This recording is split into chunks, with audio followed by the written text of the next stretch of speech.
Some of you may know, I know the family knows this, some of you, others may know this as well. He wrote sort of a memoir called Looking Back, and I want to read portions of one of those chapters.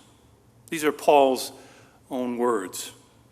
Having been brought up in the Christian faith, which was considered the most important part of my life, my obligation to live for God, whatever that meant, was frequently impressed upon me.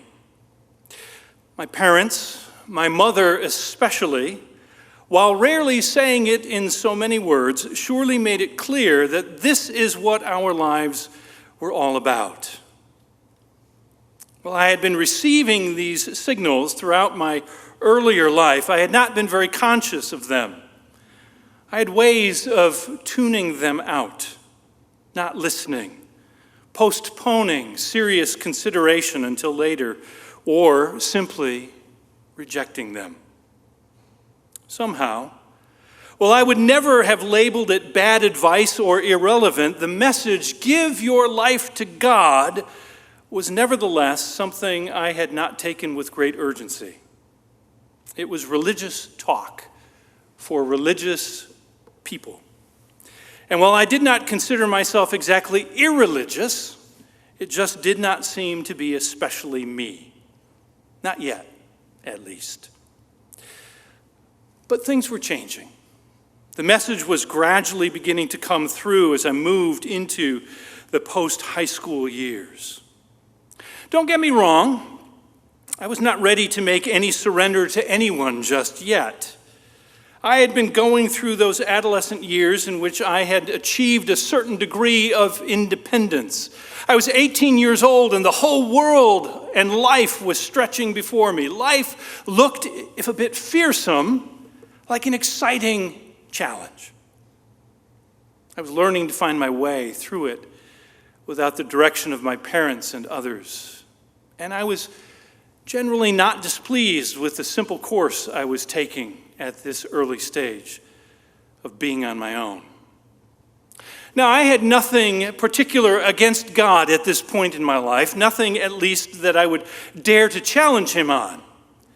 I had been taught a lot of good about him all my life long, and a lot, too, which caused me to respect him greatly.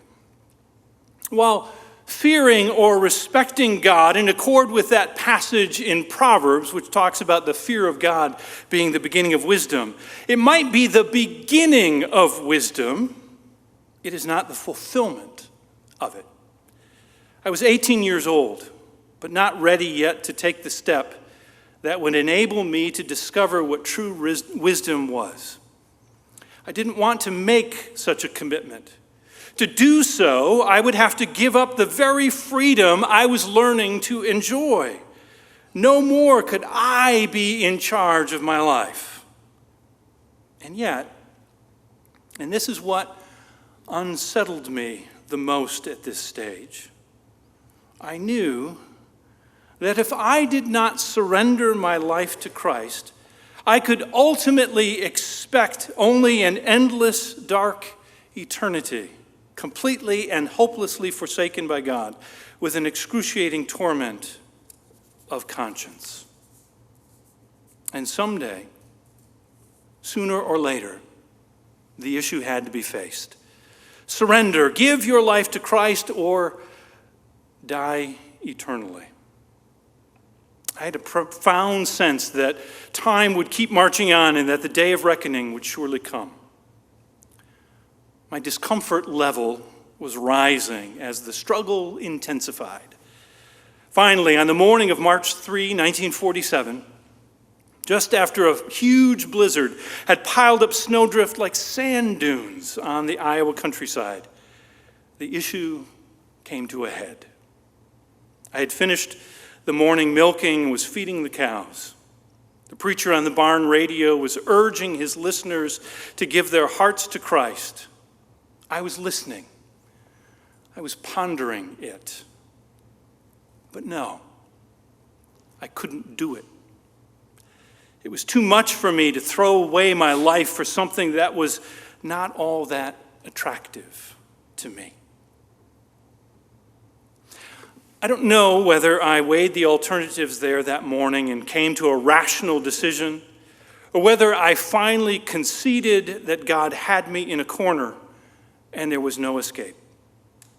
I think the latter. In any case, there in the aisle between the horse stalls and the milking area, I fell on my face, prostrate before God, and wrestled with the decision of destiny. To surrender, it seemed, would be leaping into the dark unknown, casting myself into the hands of a God I really suspected would enslave me. But I had no choice.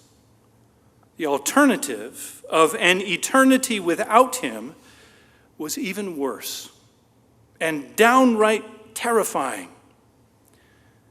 In desperation, I guess, I took the leap. I surrendered to the God who had me cornered.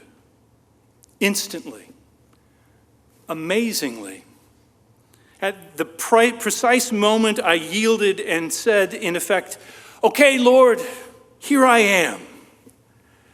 The lights of heaven went on, and a most astounding, beautiful warmth and peace and sense of love, like a wave, washed over my whole being. In one moment, from aimless anxiety, unrest, and uncertainty, I was instantly engulfed in a peace, tranquility, and assurance such as I could never have imagined. I'm not sure how long I remained there in that prostrate position. Not long, I think.